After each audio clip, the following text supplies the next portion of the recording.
Assalamu alaikum, my dear students. I hope all of you are fine. Today our topic is chapter number 4 of your Geographia book, that is landforms of the earth. तो in last lecture we have discussed few pointers about this. तो आपने देखा landforms made by rivers, how rivers made the landforms. तो आपने पढ़ा there are various landforms which are formed due to the work of rivers, जैसे waterfall. और second मैंने आपको बताया ऑक्सोबोलेक्स या फ्लड प्लान्स और डेल्टा। तो वाटरफॉल्स जो है वो हमने ऑलरेडी डिस्कस कर चुके हैं। तो आज जो है वो पढ़ेंगे हम लैंड फॉर्म जो बनती है रिवर्स की वजह से, वो ऑक्सोबोलेक्स, और हम पहले पढ़ेंगे फ्लड प्लान्स कैसे बनते हैं। तो मैंने आपको कहा कल परसों आपको बताया वन दीज रिवर्स, आपने देखा वाटरफॉल बनते हैं जब हाइट से बहुत तेज़ स्पीड में वाटर जो है वो फ्लो होता है। तो उसकी वजह से जो है सॉफ्ट रॉक जो होते हैं वो क्रैश हो जाती है और वहाँ पे वाटरफॉल जो है वो क्रिएट होता है। तो अब हम देखेंगे when this rivers enter into the plains, जब ये रिवर्स प्लैन्स में इंटर हो जाते हैं, प्लान एरियाज़ में। मैंने आपको एग्जांपल भी दी है, ये देखिए ये रिवर्स जो है जब निकलते हैं और जैसे मैंने आपको दिखाया ये वाटरफॉल बन रहा है। अब ये रिवर्स जो है यहाँ से निकल के प्लान एरियाज़ में जाएंगे, प्लान एरियाज़। तो प्लान एरियाज़ में जाके नेचुरली इनकी स्पीड जो है वो कम हो जाती है, क्योंकि अब यहाँ से ये गिर के इनकी स्पीड ब्रेक डाउन हुई और कम हो जाएगी, और ये स्पीड प्लेन एरियाज़ में इनकी स्पीड कम हो जाती है। तो वाटर जो है वो फ्लो हो जाता है, अपने साथ डिफरेंट काइंड्स ऑफ सेडिमेंट्स जो है वो ले जाता है। तो इस तरह से हम देख रहे हैं स्लोप लैंड्स में this the speed of the water these are gentle.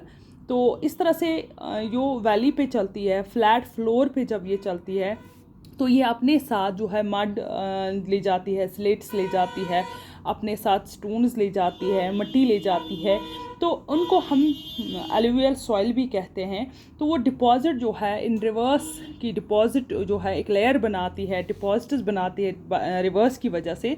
तो ख़ासकर ड्यूरिंग द रेनी सीज़न जब ज़्यादातर बारिश होती है, रेनी सीज़न में हम ज़्यादातर बारिश होती है, तो वाटर लेवल जो है वो इंक्रीज़ हो जाती है, वॉल्यूम जो है वाटर का इंक्रीज़ हो जाता है।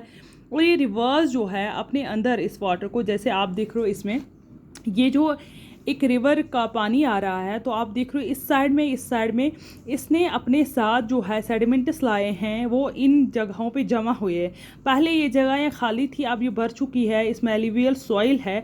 अब जब रेनफॉल होगा तो ये वाटर की स्पीड जो है वो भी ज़्यादा होगी, वॉल्यूम भी ज़्यादा होगा।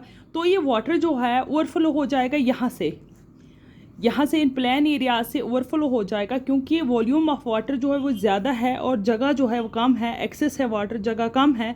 तो वाटर ओवरफ्लोज बैंक्स, तो इसकी वजह से ये बैंक जो है इनके रिवर्स के इससे ओवरफ्लो हो जाएंगे। तो उसकी वजह से जो सराउंडिंग एरियाज़ है उनमें फ्लड्स आ जाते हैं। तो सराउंडिंग एरियाज़ जो है they faces the floods when it subsides. तो सेडिमेंट जो है when the flood subsides they left the sediments वहाँ रह जाती है, मड्स वहाँ रह जाती है। तो when these subside sediments left behind, तो course of material such as gravel और deposits on the banks of the river. तो बैंक्स ऑफ रिवर पे एक किस्म की फर्टाइल सॉइल जो है वो डिपॉजिट होती है। वो डिपॉजिट जो है फिर से ज़्यादा बारिश होती है तो फिर से पानी आ जाता है, वॉल्यूम बढ़ जाता है। तो वो फ्लड जो है प्लैन्स में फ्लड आ जाता है, क्योंकि जो है इसकी वजह से जो वाटर है वो ज़्यादा हो जाता है। तो इसकी वजह से वो नेचुरल लीव्स बनते हैं। तो इसकी यही कारण होता है कि इनकी वजह से जो है फ्लड्स आ जाते हैं। तो ये देखा हमने कि किस तरह से वॉल्यूम ऑफ वाटर जो है रेनफॉल के सीज़न में बढ़ जाता है, और ये अपने साथ जो सेडिमेंट्स लाते हैं वो वहाँ पे अपने साथ स्पीड जब कम हो जाते हैं अपने साथ बहा के नहीं लेते, तो वाटर जो है बैंक्स पे ओवरफ्लो हो जाती है। इसकी वजह से सराउंडिंग एरियाज़ में जो है फ्लड्स आते हैं। अब हम देखेंगे द रिवर फ्लो स्लोली। जब फ्लड कम हुआ, बारिश ख़त्म हो गई, तो अब ये रिवर्स जो है स्लोली फिर से चलते हैं। जब ये स्लोली पानी चलता है, फ्लड प्लान जो चलते हैं, तो इसकी वजह से कर्व्स या लूप्स बन जाते हैं। कर्व्स हो गए इस तरह से ये, क्योंकि अब ये पानी जो है स्लोली आता है ना, या इस तरह से आप देख रहे हैं स्लोली आता है। अब यहाँ से ओवरफ्लो नहीं होता है, पानी की स्पीड जो है कम हो गई।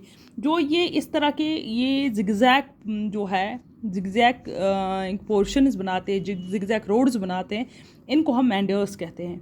दीज मैंडर्स जो है ये वाटर की लो स्पीड की वजह से ये जो मैंडर्स जो है in course of time these meanders become wider, ये दिन ब दिन जो है बढ़ते जा रहे हैं, वाइडर होते जा रहे हैं। It ends the loops and close to close, और ये लूप्स को एंड करते हैं और एक दूसरे के क्लोज आ जाते हैं। इवेंचुअली दीज मैंडर्स कट्स ऑफ, कभी कभी जब पानी ज़्यादा हो जाता है ये मैंडर्स जो है कट ऑफ हो जाते हैं, and forming a cut off lake. और यहाँ पे देखो इन्होंने किस तरह से एक लैग बनाया है। इस मैंडर्स यहाँ पे जो है, यहाँ पे इन्होंने आगे कंटिन्यू ये जिगजैग पोर्शन नहीं किया। जैसे यहाँ आप देख रहे हैं यहाँ से आ रहा है पानी, तो ये जो है मैंडर्स जो है यहाँ पे इन्होंने एक लैग बनाई, यहाँ पे ये आपस में मिल गए। ये देखिए आप वहाँ से आ रहे थे इस पोर्शन में जिगजैग मैंडर्स ऐसे आ रहा था, पानी स्लो पोजीशन थी, दूर से आ रहे थे, लेकिन एक जगह ऐसी हो गई यहाँ पे ये आपस में मिल गए, ये एक दूसरे के क्लोज आ गए, तो ये मैंडर्स जो है यहाँ पे कट ऑफ हुआ, ये एक दूसरे के साथ मिल गए, तो ये मैंडर्स जो कट ऑफ है यहाँ पे एक किस्म का लैग बनाया, तो इसको कहते हैं oxbow lake. Oxbow means ox आपने देखा होगा उसके ऊपर जो होता है, उसके कंधे पे बो जिसको बोलते हैं, तो इसीलिए इनको ऑक्सबोलैक्स कहा जाता है। तो इस तरह से ऑक्सबोलैक्स बनते हैं जब स्पीड जो होती है पानी की कम हो जाती है, उसकी वजह से ये कट ऑफ हो जाते हैं बीच में ये मैंडर्स, तो ये मैंडर्स क्रिएट लैक्स बनाते हैं, ऑक्सबोलैक्स। तो इस तरह से रिवर्स जो है ये आगे जाके ये रिवर्स जो है धीरे धीरे जाके सी में चले जाते हैं। ये अब समंदर में पानी जो है ये कहाँ जाएगा, आहिस्ता आहिस्ता समंदर में। ये देखो ये एक ऑक्सबो लैक है। तो इस तरह से आगे जाके जब समंदर में मिल जाते हैं डिस्ट्रीब्यूटरीज़ के ज़रिए, तो ये वहाँ पे डेल्टास बनाते हैं, तो फिर इनके कारण हमें डेल्टास जो है वो मिलते हैं। तो रिवर्स जो है अब ऑक्सबो लेक्स के बाद ये पानी जो है रिवर्स से निकल के सी की तरफ जाता है। It flows very sluggishly and can't carry its load any more. अब पानी जो है रिवर्स की तरफ, फ्लड्स भी ख़त्म हो गए, फिर से रिवर्स की तरफ, रिवर्स जो है समंदर में जाने की जल्दी में है, तो इनकी स्पीड जो है टोटली बहुत कम हो जाती है।